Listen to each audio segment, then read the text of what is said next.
El ordenador e Internet se cuentan entre los inventos más importantes de nuestra era, pero pocas personas saben quiénes fueron sus creadores.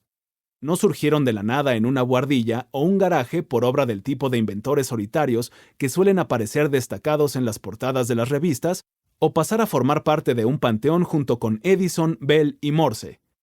Lejos de ello, la mayoría de las innovaciones de la era digital fueron fruto de la colaboración. Hubo muchas personas fascinantes involucradas, algunas de ellas ingeniosas y unas cuantas incluso geniales. Esta es la historia de aquellos pioneros, hackers, en el sentido original del término, que hace referencia a la comunidad de entusiastas programadores y diseñadores de sistemas originada en la década de 1960 en torno a diversas instituciones académicas estadounidenses como el MIT y, por extensión, a los forofos de la informática doméstica en general.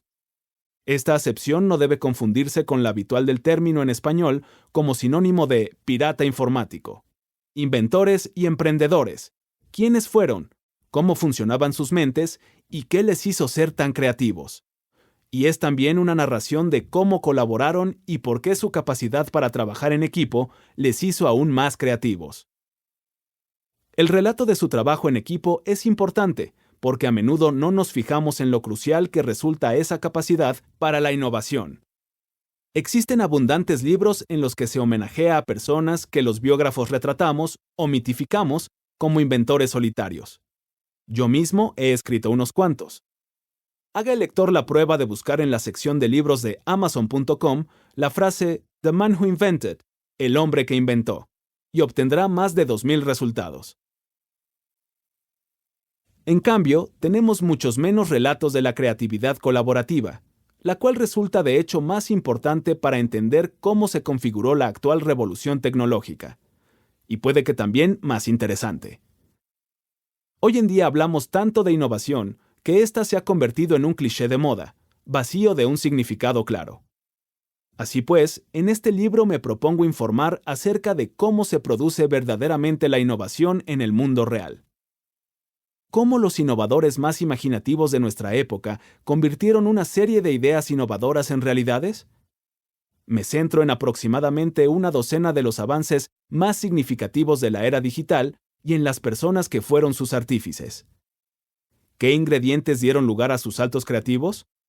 ¿Qué habilidades y rasgos se revelaron más útiles? ¿Cómo pensaron, lideraron y colaboraron? ¿Por qué unos triunfaron y otros fracasaron? También exploro las fuerzas sociales y culturales que proporcionan la atmósfera propicia para la innovación. En el caso del nacimiento de la era digital, estas incluyeron un ecosistema de investigación nutrido por el gasto público y gestionado por la colaboración académico-militar-industrial. A ello vino a unirse una difusa alianza de líderes comunitarios, hippies de mentalidad colectivista, aficionados al bricolaje y hackers domésticos, la mayoría de los cuales recelaban de la autoridad centralizada. Se pueden escribir historias haciendo hincapié en alguno de estos factores. Un ejemplo de ello es la invención del computador Harvard IBM Mark I, el primer gran ordenador electromecánico. Una de sus programadoras, Grace Hopper, escribió un relato que se centraba en su principal creador, Howard Aiken. IBM contraatacó con una historia en la que se destacaba a sus equipos de ingenieros anónimos, que aportaron las innovaciones graduales, desde los contadores a los alimentadores de fichas, que formaban parte de la máquina. Del mismo modo, la cuestión de si habría que hacer hincapié en los grandes personajes o en las corrientes culturales ha sido objeto de debate desde hace mucho tiempo. A mediados del siglo XIX, Thomas Carlyle afirmaba que la historia del mundo no es sino la biografía de grandes hombres, mientras que Herbert Spencer proponía una teoría que acentuaba el papel de las fuerzas sociales. Los académicos y las personas involucradas suelen ver este equilibrio de manera distinta. Como profesor, yo tendía a pensar que la historia está regida por fuerzas impersonales, declaró Henry Kissinger a la prensa durante una de sus misiones de mediación en Oriente Próximo en la década de 1970.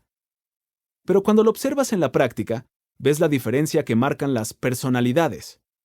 En lo relativo a la innovación en la era digital, al igual que ocurre con la pacificación de Oriente Próximo, entran en juego toda una serie de fuerzas personales, culturales e históricas.